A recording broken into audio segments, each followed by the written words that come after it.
একজন মহিলা তার সাইকেল চালাচ্ছিলেন। হঠাৎ একটি বিলাসবহুল গাড়ির সাথে ধাক্কা খেলেন এবং ভয় পেয়ে সেখানেই থেমে গেলেন। এত দামি গাড়ি দেখে তার হাত পা ঠান্ডা হয়ে গেল।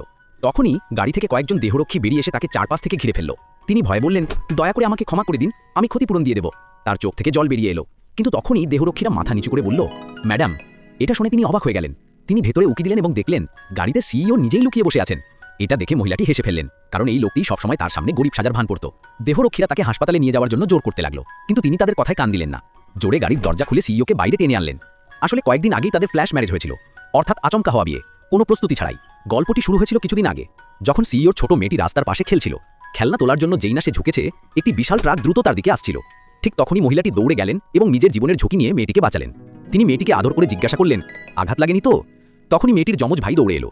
কেন যেন দুটি বাচ্চাকে দেখে মহিলার মনে এক অদ্ভুত আপনত্ব অনুভব হলো। তিনি জিজ্ঞাসা করলেন, তোমাদের বাবা কোথায়?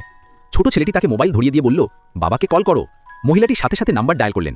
আপনার বাচ্চারা আমার কাছে আছে, চিন্তা করবেন না। কিন্তু সিইও বুঝলেন যে কেউ তার বাচ্চাদের অপহরণ করেছে। ভয় ও রাগে তিনি সঙ্গে সঙ্গে দেহরক্ষীদের সেখানে পাঠালেন। কিছুক্ষণ পরে তার বাটলার পৌঁছলো এবং তার হাতে টাকা ভর্তি একটি সুটকেস ছিল। মহিলাটির চোখ উজ্জ্বল হয়ে উঠল। তার মনে হলো হয়তো এটা পুরস্কার। কিন্তু পরের মুহূর্তেই দেহরক্ষীরা তাকে ধরে ফেলল এবং বলল, তুমি পুলিশ স্টেশনে চলো। সে কিছু বুঝে ওঠার আগেই